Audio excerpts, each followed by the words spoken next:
Hola, ¿qué tal? Bienvenidos todos a la primera plática de la Semana de Política y Patrimonio.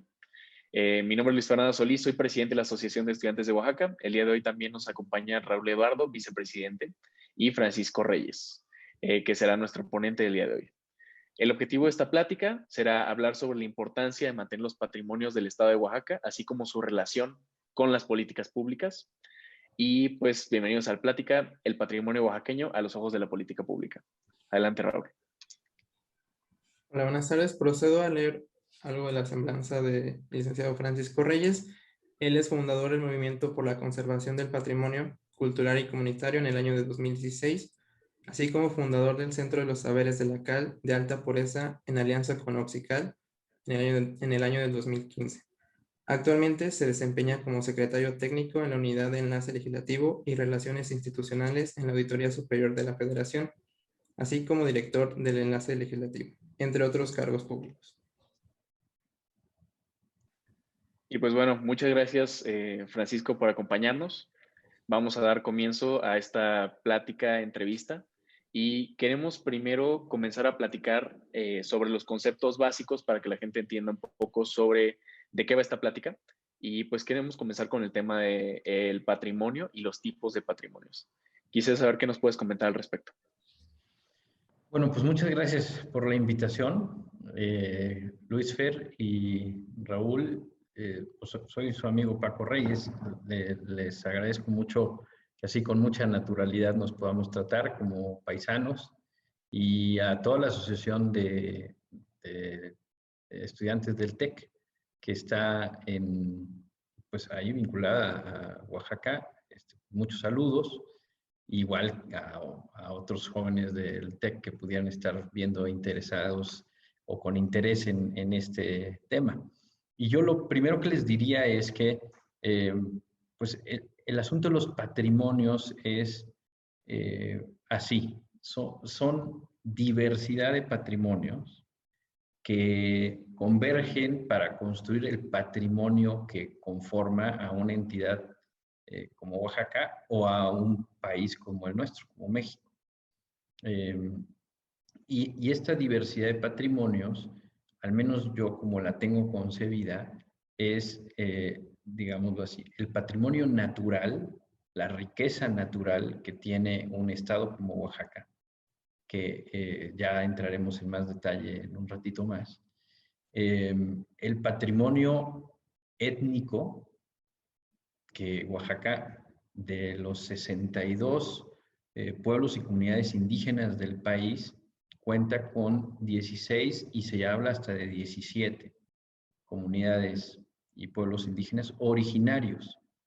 Y el patrimonio construido a través de la historia, digamos el patrimonio histórico, que es el patrimonio construido a través de la historia y que es la suma, la mezcla, digamos, convivencia y como resultado, la construcción del patrimonio cultural.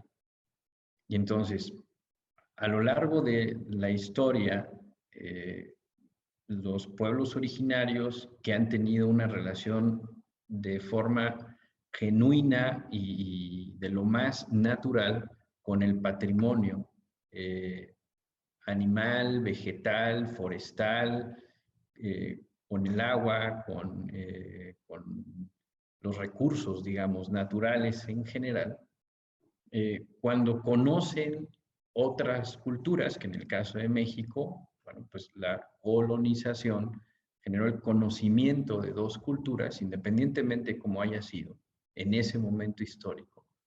Se empiezan a mezclar otros patrimonios. Los patrimonios, digamos así, europeos, se conocen con los patrimonios nativos de México y de Mesoamérica, digamos. Y esto empieza a dar, a lo largo de la historia, muchísima riqueza patrimonial, al grado de lo que hoy tenemos como riqueza patrimonial en un lugar como Oaxaca o en el país. Digamos, eso es como una primer pincelada de la concepción que yo tengo de la suma de los patrimonios. Y ahorita le vamos entrando, pues, si gustan, ya a la charla. Como ustedes me Excelente, digan. muchas gracias, Paco. Pues es muy interesante lo que mencionas. Oaxaca verdaderamente es un estado con una diversidad impresionante.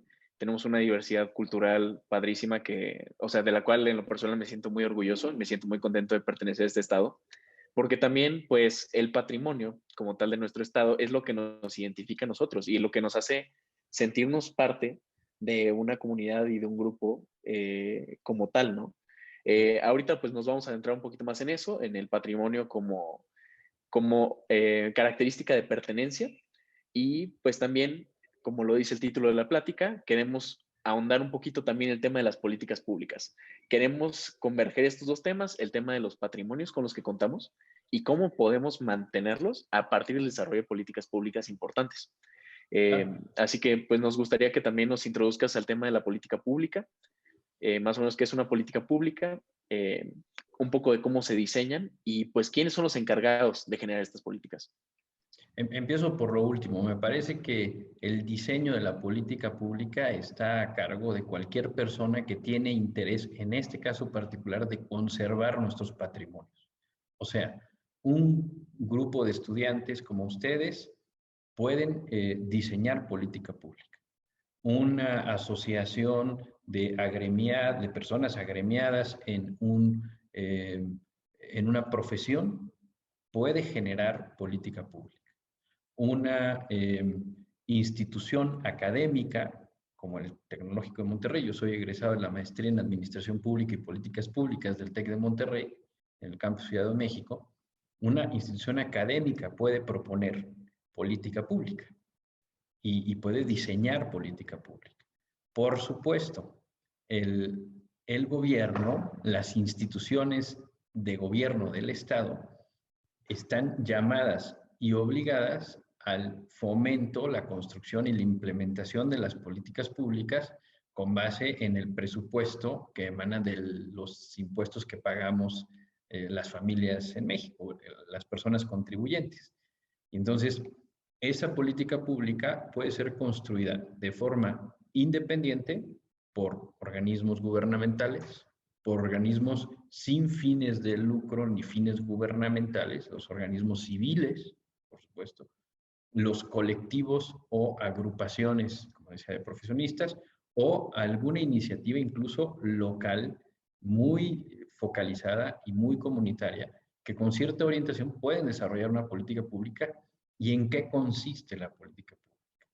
En la identificación de una necesidad concreta a nivel local de una realidad sentida para la localidad en la que se encuentra esta, digamos, necesidad de política pública y que puede mitigar un riesgo posible, una deficiencia posible o incluso un dolor posible. O sea, hay situaciones que son muy dolorosas que nadie debería estar viviendo y que entonces la política pública debe tener una orientación hacia allá para resolver a través de la política pública la implementación de mejores prácticas en muchas ocasiones ya probadas en otro lugar y que se adaptan, se tropicalizan, como se dice, a este lugar en concreto para resolver una necesidad sentida en el sentido de la forma en la que lo hemos platicado hace unos segundos. Es muy interesante esta parte que comentas sobre que cualquier persona puede crear política pública o sea, después de identificar una problemática localizada, ¿no? Eso se me hace una cosa padrísima, se me hace increíble que todos tengamos este poder de injerencia en las decisiones de agenda pública. Y creo que es algo que también deberíamos de incentivar nosotros, ¿no? Como ciudadanos, el que participemos y el que también seamos propositivos, porque muchas veces exigimos a todos estos organismos gubernamentales soluciones y resultados, pero también existen herramientas que debemos de hacer visibles, como por ejemplo las proposiciones de política pública por parte de los ciudadanos, para que también haya planes de acción interesantes por nuestra parte, ¿no? Bueno, continuamos con la siguiente pregunta. Solamente te complemento algo de esto, Luis Fer. Adelante, Paco. Eduardo, les complemento. Tiene que ver la política pública siempre con los derechos humanos. Siempre. La Declaración Universal de los Derechos Humanos, que acaba de cumplir 71 años, a través de uno de sus artículos, por ejemplo, el artículo 27, dice: toda persona tiene derecho a tomar parte libremente en la vida cultural de la comunidad y a gozar de, entre otras, las artes, participar en el progreso científico y en los beneficios de que él resulten. Estoy poniendo solamente un ejemplo de esta Declaración Universal que le da atribución a las personas y a las comunidades para tomar libremente, digamos, parte en la vida cultural. Y la vida cultural es mucho más allá que solamente lo artístico y tal, por decirlo de alguna manera. Es un derecho humano tomar partido en el sentido amplio de la palabra, tomar parte de las soluciones que se requieren en la comunidad. Y eso, luego, también lo que resulta es que cuando oímos hablar de política pública, cualquier persona diría: híjole, pues es que eso es medio ciencia política y eso es muy complicado de hacer. Pues resulta que las comunidades, las colonias organizadas, las organizaciones civiles, luego al conocer modelos que han solucionado necesidades sentidas en algunos otros lugares y aplicarlas, terminan implementando política pública. Y bueno, insisto, sin duda es responsabilidad en primera instancia de los gobiernos, que para eso pagamos nuestros impuestos, nuestras contribuciones. Claro, sí, rescato mucho la parte en que nosotros como personas de una sociedad podemos buscar mejoras para mejorar en nuestro, bueno, por ejemplo, en nuestra localidad hay marcas, hay símbolos, hay historia que nos define y a través de la cual nosotros nos construimos, ¿no? A veces no nos damos cuenta que somos un reflejo de dónde vivimos, de nuestras fronteras, de nuestras costumbres. Me gustaría regresar un poco a los tipos de patrimonio. ¿Qué tipos de patrimonio hay? Escuché el natural, pero también sé que hay patrimonio material y me gustaría saber en esos Oaxaca con qué patrimonios gozamos. Bueno, les digo algo de teoría así muy rápido, pero sin quererme meter mucho en esto. La Convención para la Protección del Patrimonio Mundial y Natural existe. Hay una convención en este sentido. Y, y los estados parte son estos estados que, digamos, signan estos convenios o estas convenciones. México es parte de este tipo de convenciones. Por la riqueza natural que tiene, les doy un pequeño dato relacionado con eso. A ver, discúlpenme aquí, nada más voy a tomar la referencia. Bueno, México está considerado como el cuarto país con mayor biodiversidad en el mundo. 10 de las especies conocidas en el mundo viven en México y es el segundo país con más variedad de ecosistemas en el mundo. Bueno, de eso les debo decir que en el caso particular de Oaxaca, Oaxaca es el estado con mayor biodiversidad del país. Y al ser así, pues bueno, el patrimonio natural que bien mencionabas, Raúl, pues es un patrimonio indispensable, esencial. Esa es la palabra, esencial. Que, por cierto, también hay que decirlo, pues está descuidado. En mi trayectoria, digamos, profesional, me he dedicado al tema ambiental por años y bueno, hoy lo debo decir así, se los platico como anécdota. Hoy volé de la ciudad de Oaxaca a la Ciudad de México. Bueno, eso genera un impacto ambiental, digamos, los vuelos, pero pues uno trata de compensar cómo, ¿no? Con mejores prácticas, que eso es otra dinámica. Pero en el sobrevuelo antes de salir de la ciudad de Oaxaca, vi los cerros de los valles centrales muy afectados. Y esa afectación es por falta de, bueno, por un abuso en el, por un abuso en el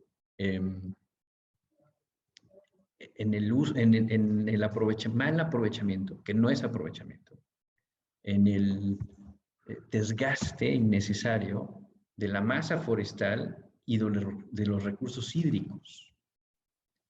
Y bueno, pues en eso bueno, se veía con mucha claridad cómo los cerros están verdaderamente pues pelones, ya sin masa forestal, y eso le garantiza el agua a cualquier lugar. Lo digo como paréntesis, pero también lo digo recordando esto del patrimonio natural. Decíamos también hace ratito, ¿verdad?, que tenemos un patrimonio en Oaxaca étnico importantísimo. Les intento aquí decir de memoria los pueblos originarios, y trataré de reforzarme por aquí en una lámina que tengo, pero Oaxaca cuenta con el pueblo originario amuzgo, chatino, el chontal de Oaxaca, el cuicateco, el guave, al que le dicen el guave, que es la comunidad Icot, ese es el nombre adecuado, el ixcateco, el mazateco, el mije, el mixteco, el náhuatl, el tacuate, el triqui, el zapoteco, el zoque y creo que el chinanteco. Quizás se me escapó alguno porque estoy viendo aquí rápidamente, pero esto es la esencia étnica de Oaxaca. Ninguna otra población, ningún otro estado de la República tiene tanta etnodiversidad. Entonces, esa riqueza étnica de Oaxaca, pocos lugares en el mundo la tienen, y tiene un valor cultural extraordinario, porque ese valor cultural, a lo largo de los siglos, cuando se va conociendo con otras culturas o el desarrollo de otras culturas, pues va generando cada vez más patrimonio, con riesgos. ¿Cuáles son estos riesgos? Que algunas de estas lenguas se pueden perder. Y sería una pérdida terrible para la humanidad que cualquiera de estas lenguas se perdiera. O algunas de las mejores prácticas de conservación de los bosques o de las selvas o de la convivencia con la naturaleza que seguramente estas comunidades tienen, también se han perdido, en lugar de recuperarlas. Y bueno, pues lo que pasa es que la mezcla de culturas pues tiene ese riesgo. Y a veces algunas culturas pueden ser avasalladoras y pretender que lo histórico, porque fue histórico, deje de ser. Y nada es descartable, mucho menos en el valor comunitario y étnico, en el patrimonio comunitario, como yo le llamaría, ¿verdad? Entonces, bueno, ahí está una segunda parte. Y el tercero es el valor, digamos, del patrimonio tangible e intangible. El patrimonio material y el patrimonio inmaterial. El patrimonio material, que lo podemos luego visualizar como el patrimonio cultural edificado, o sea, lo podríamos llamar así, pues son todas estas edificaciones históricas como Monte Albán, que con Monte Albán y la ciudad de Oaxaca tienen la denominación de ser Ciudad Patrimonio de la Humanidad y un sitio arqueológico Patrimonio de la Humanidad. Y están a unos cuantos kilómetros, está muy, muy cerquitita. Bueno, ambos tienen la misma importancia. Y lo de uno, me refiero a Monte Albán, evidentemente enriqueció al otro. Yo les diría, una ciudad como Oaxaca es imposible pensarla sin el valor histórico de la cultura mixteca y zapoteca. Imposible. O sea, la mezcla de las culturas dieron como resultado la, digamos, expresión o las expresiones de las comunidades originarias, y lo puede ver uno reflejado en todos los inmuebles dominicos, particularmente pues en Santo Domingo y en el centro histórico, desde los frescos que ahí todavía perduran hasta las esculturas y los grabados y bueno, etc. Entonces, bueno, ahí está. Y hay patrimonio inmaterial también. El patrimonio inmaterial tiene que ver con los sabores, los saberes y los conocimientos transmitidos de generación en generación, y que es nuestra responsabilidad como generación actual, independientemente de la diferencia de edades que es muy evidente entre la de ustedes y la mía, pero independientemente de eso, eh, la conservación de nuestros patrimonios para poderlas depositar lo más integralmente posible a las siguientes generaciones. Por eso es tan relevante esto que ahora estamos platicando y que yo les agradezco porque, pues bueno, me gusta tanto que me explayo pues con cierta facilidad, así que les dejo ahí para las preguntas si es que tienen alguna más.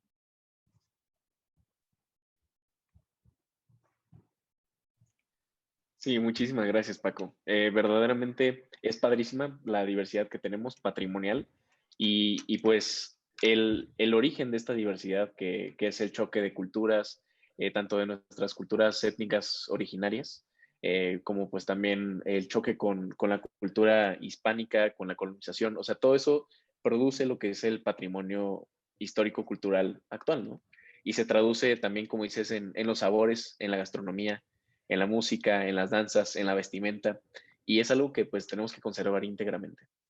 Entonces, pues con esto le doy pie a la siguiente pregunta, que es, ¿cuál es la importancia de conservar estos patrimonios, que ya lo venías mencionando, y cómo están relacionados estos patrimonios con la identidad mexicana que tenemos nosotros? Sí. Recientemente se echó a andar un diplomado en Derechos Culturales, al que me invitaron a participar y ahí estoy participando como estudiante y estoy muy contento porque estoy aprendiendo muchísimas cosas de las que yo pues que desconocía. Y uno de los ponentes dijo algo de lo más relevante. O sea, siempre, no sé si siempre, pero por mucho tiempo se ha intentado hablar de la identidad mexicana. Y él decía, la realidad es que es imposible pensar en una sola identidad mexicana. Yo me levanté la ceja y me quedé con alguna duda porque me pareció contrastante respecto a algo que yo postulo. Yo lo que digo es que la suma de nuestros patrimonios es lo que nos da identidad. Pero después me quedé pensando y, digamos, razonando de cara a lo que dijo este ponente. Ambas cosas tienen sentido. ¿Por qué? Porque la enorme diversidad que tenemos como país, tú tienes, Luis Fer, lo sé, orígenes en Sinaloa y orígenes en Oaxaca. Y bueno, la parte sinaloense y la parte de Oaxaca son muy diferentes, son muy diversas. Hay expresiones riquísimas en Sinaloa, como hay expresiones riquísimas en Oaxaca. Y como eso, multiplicado por 32. Hay una lámina que descubrí por ahí, paréntesis, que dice que 24 países europeos cabrían en México. Así que imagínense la diversidad que el país puede, digamos, arropar, teniendo esa capacidad de territorio, por un lado, pero también esa capacidad de desarrollo natural y desarrollo de etnias, de 60 y tantas etnias, y eso lo de cultura que ha generado. Bueno, lo que quiero decir es que la suma de los patrimonios efectivamente nos pueden dar buena parte de nuestra identidad, respetando la diversidad que existe en México. Y lo que es un hecho, y respondiendo un poco a la pregunta de ustedes, en una ponencia que tengo por ahí, guardada en la que yo me pregunto por qué la relación entre el patrimonio comunitario, natural y cultural es tan relevante en un país como México. Y bueno, la respuesta está en un libro que yo les recomiendo muchísimo, que se llama Los pueblos indígenas de Oaxaca, Atlas etnográfico, y sus autores, bueno, cosecharon, yo creo que lo más rico, y lo trataron de condensar sin que les alcanzara por toda la información que puede, toda la información que podría haber. Sin embargo, condensaron de manera extraordinaria en ese libro las cosas. Y de ahí retomé yo parte de esta ponencia, y lo que digo es que la prehispanidad, la etnohistoria colonial, la administración colonial, la conquista espiritual, en el caso de Oaxaca es la conquista espiritual y religiosa la hicieron los dominicos, la adaptación al cambio, lo dice ahí ese libro, que duró 300 años, y la invención criolla del siglo XIX ha creado en distintos lugares de México formas de vida y de cultura, heredándonos una diversidad de sistemas, por ejemplo, constructivos, la forma de construir nuestras casas habitación, los espacios públicos, los edificios públicos o de interés comunitario, como pueden ser los de gobierno, los templos, etcétera. Los oficios que de ahí han emanado, de esta mezcla de culturas, así como la riqueza alimenticia transmitida por las primeras naciones y las naciones mestizas, forjándose así una sabiduría compartida de comunidad a comunidad y de generación a generación, basada en los recursos naturales a nuestro alcance, hasta conformar el patrimonio cultural que aporta buena parte de nuestra identidad mexicana, oaxaqueña mexicana. Entonces, ahí yo resumiría, digamos, la importancia de los patrimonios y quizá, sí, espero haber contestado esta pregunta y bueno, si no, pues aquí seguimos platicando con mucho gusto. Sí, sobre todo muy interesante. Hace unas semanas leía una revista que hablaba sobre cómo se construían las casas aquí en unas comunidades de Oaxaca. Hacían un análisis de cómo los cuartos eran grandes y daban justo al patio, un patio enorme, y por el significado que tenía el patio para las familias en estas comunidades. Y también cómo se ha ido modernizando, algunas modernizadas totalmente, y algunas siguen conservando algunos rasgos de la comunidad, como los materiales que usaban para hacer sus ladrillos o la distribución de la casa. Entonces me parece muy interesante cómo no nos damos cuenta que estamos permeados en este mar de cultura. Sí. Qué interesante esto que leíste. ¿Te acuerdas de la referencia bibliográfica o del libro? Era una revista para la protección de los patrimonios en Oaxaca. No recuerdo bien la... Ojalá me puedas compartir luego el dato, me interesa muchísimo poderla conocer. Y porque, bueno, ustedes por ahí leyeron en la semblanza que hay bueno, fundé con mi esposa, Caterine, y con los amigos de digamos, con el patrocinio de los amigos de una empresa de cal de alta pureza, que se llama Oxical, el Centro de los Saberes de la Cal. Y esto es porque, ahorita que decías de la construcción, bueno, la cal pareciera una cosa, pues que venden las casas de materiales, que vienen en bultos. Bueno, pues esa es una forma de cal. La cal de alta pureza es esta cal en piedra que viene de canteras y que al meterse en un horno a una temperatura de casi 1000 grados, queda lista para ponerla en agua, y del agua se disuelve prácticamente con una reacción exotérmica, genera ebullición, y queda una masilla o una pasta. Esa pasta es la que durante toda la historia de la humanidad, y Oaxaca no es la excepción, mezclada con arenas, arcillas, piedra, generó las construcciones que hoy conocemos. Y entonces, esas que estabas tú platicando. Entonces, nuestro centro histórico, los edificios históricos, prehispánicos, etcétera, bueno, pues son precisamente construcciones originarias, hechas con ese tipo de materiales, con esas mezclas constructivas de las que hablaba yo hace un momento, y que son evidentemente parte de nuestra cultura. En 2017, a raíz del sismo que nos sacudió en Oaxaca, del 7 al 8 de septiembre, y luego en Ciudad de México el 19 de septiembre nuevamente, se generó un foro por parte de la UNESCO que le llamaron muy acertadamente: el adobe no es pobreza, es resiliencia. Lecciones aprendidas sobre arquitectura vernácula en México tras los sismos. Bueno, pues es que resulta que se llegó a decir que el adobe era el culpable de buena parte de lo que había sucedido o de lo que había pasado en el sismo. Eso es mentira.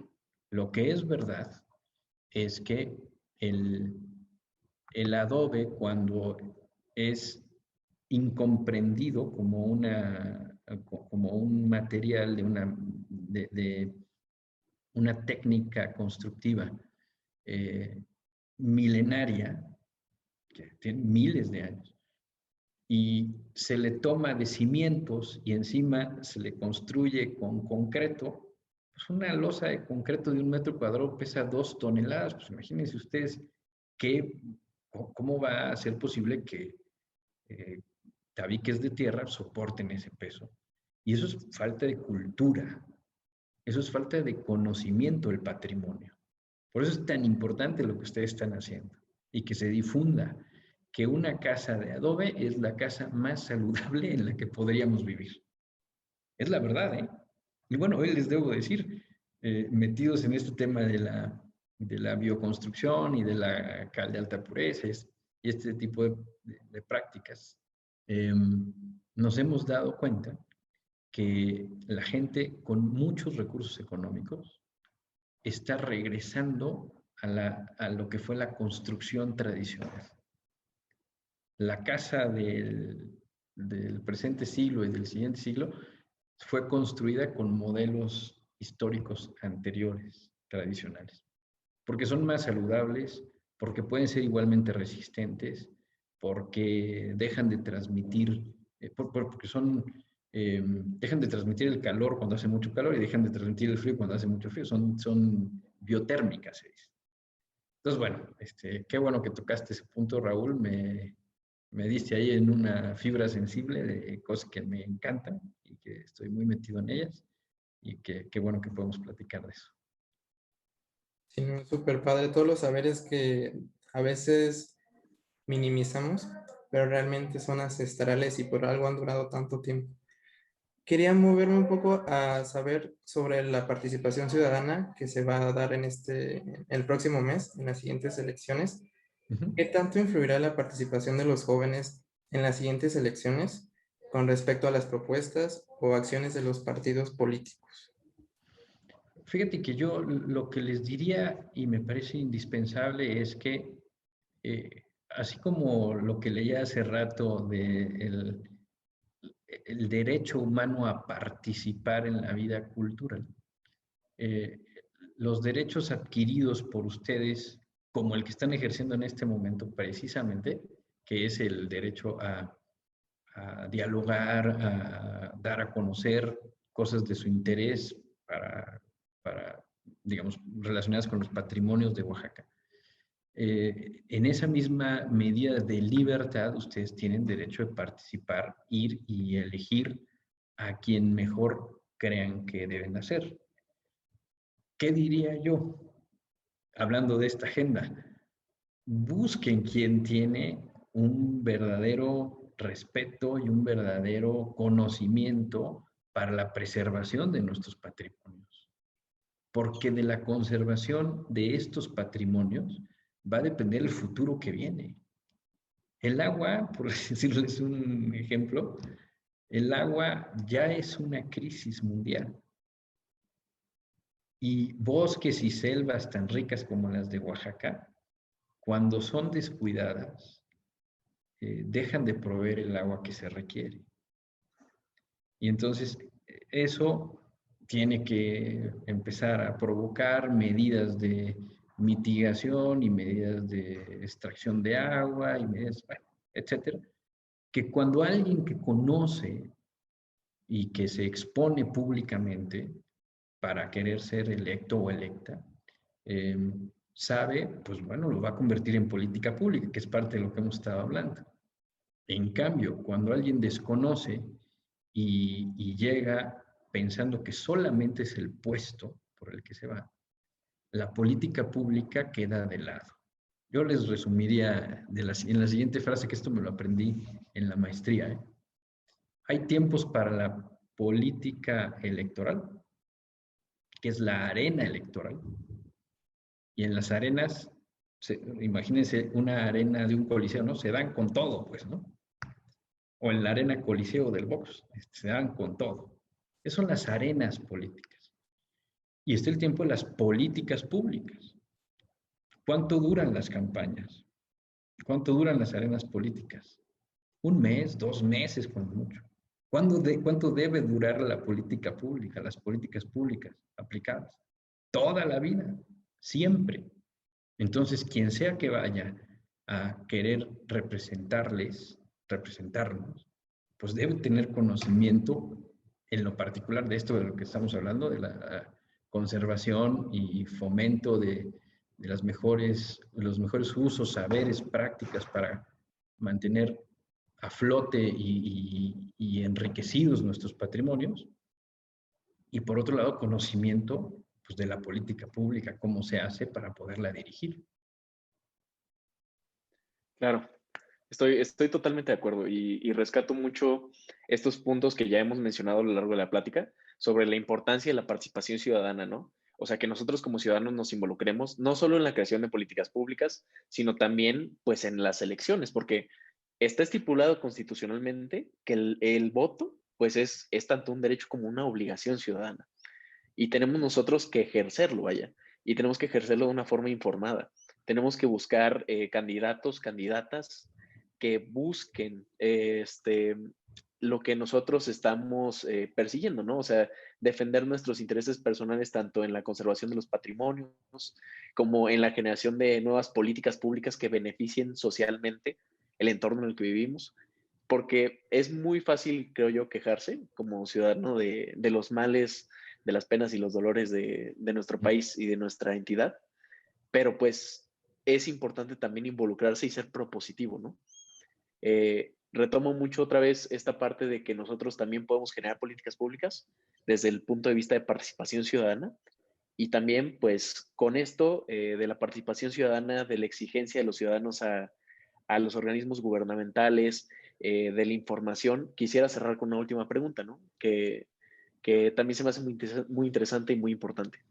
¿Cómo podemos darle nosotros seguimiento a las acciones del gobierno para verificar, por ejemplo, el impacto que estas tienen sobre el patrimonio de nuestro Estado? Sí. Bueno, todo gobierno está obligado a transparentar sus acciones y sus acciones están fundamentadas en los presupuestos. ¿Por qué y qué tiene que ver los presupuestos contigo, Raúl, contigo, Luis Fer, o con cualquiera de sus compañeras o compañeros de la Sociedad de Alumnos de Oaxaca en el TEC? O con cualquier parte de la ciudadanía, con cualquier persona que forma parte de la ciudadanía. Tiene que ver todo, porque cada vez que nosotros gastamos algo, nos cobran impuestos. Cuando vamos y compramos algo, estamos generando la recaudación de impuestos. Y eso se tiene que ver reflejado en los presupuestos y los presupuestos en acciones de política pública. Y entonces, claro que tenemos derecho y obligación, derecho y responsabilidad de exigir cuentas, y todo gobierno tiene la obligación también de rendir cuentas, de transparentar y de ser fiscalizables. ¿Qué quiere decir ser fiscalizable? Lo digo porque ahora trabajo aquí, ¿verdad? En la Auditoría Superior de la Federación y trabajando en la auditoría, pues se fiscalizan los recursos públicos. Entonces, todo en la vida tiene derechos y responsabilidades, derechos y obligaciones. Y entonces, quien ejerce un recurso público tiene obligación de demostrar transparentemente cómo se utilizó. Y bueno, pues para eso la política pública facilita el camino.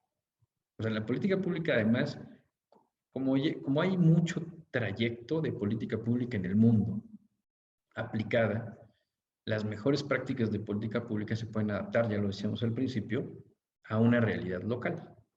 En esas realidades locales, las mejores prácticas de política pública facilitan a los entes gubernamentales pues aplicar correctamente y transparentar correctamente los recursos públicos.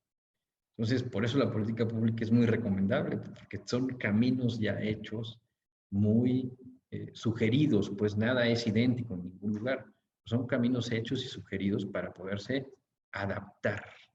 Y la política pública es adaptativa. Eso me lo aprendí en un seminario que tomé en política pública sobre juventud, en el BID. Es como nos insistía el equipo de académico. La política pública es adaptativa.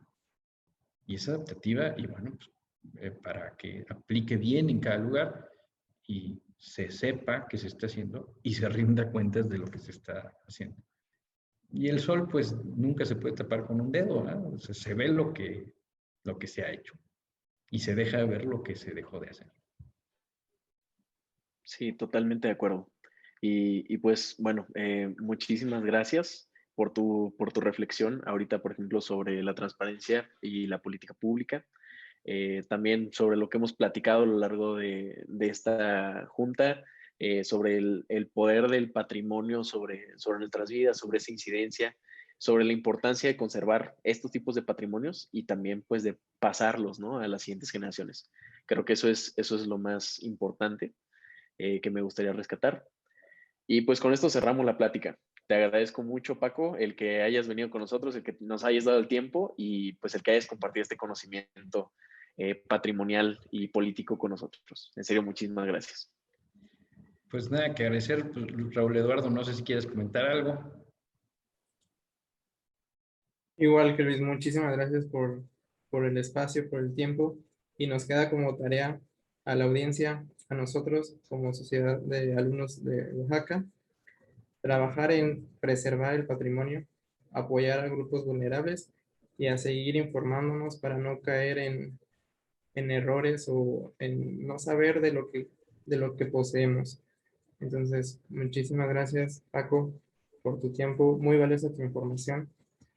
Esperemos motivar a más gente a seguir participando en la política pública y que se den cuenta que como individuos de una sociedad pueden lograr cambios desde ellos mismos. Pues jóvenes, muchas gracias. Me da tanto gusto que siendo oaxaqueños ya estén tan activamente echando para adelante por el bien de Oaxaca, por el bien de la comunidad que les rodea, la comunidad en este caso del TEC, y en su tierra, en nuestra tierra, pues qué bueno que ya están dando muestra de participación. Esta es la forma, así. Y hoy se puede llegar a tanta gente por estas vías de comunicación que ni siquiera hay pretextos, pues, para decir yo no puedo, no tengo tiempo. Claro que se puede. Lo están demostrando ustedes. Y con la frase con la que yo cierro algunos artículos que he escrito desde hace años, es que muchas voces y acciones en común hacemos comunidades fuertes y propiciamos el bien común. Así que muchas voces y acciones en común. De eso me parece que se trata la vida. Y les envío un abrazo. Gracias por la oportunidad de poder platicar con ustedes y con la comunidad de chavos y chavas del TEC de Oaxaca. Así que un abrazo, cuídense mucho. Muchísimas gracias, Paco. Antes de que te retires, me gustaría aquí mostrarte este diploma que te queremos entregar. Gracias por tu participación en esta semana de Política y Patrimonio. En serio, nos da mucho gusto haberte tenido aquí y pues con esto cerramos la sesión. Qué Muchísimas bonito. gracias. Ya le tomé una impresión de pantalla. Cuídense. Súper bien. Sale. Sale, Paco. Nos Nos vemos. vemos. Gracias. Adiós. Gracias. Abrazos. Bye.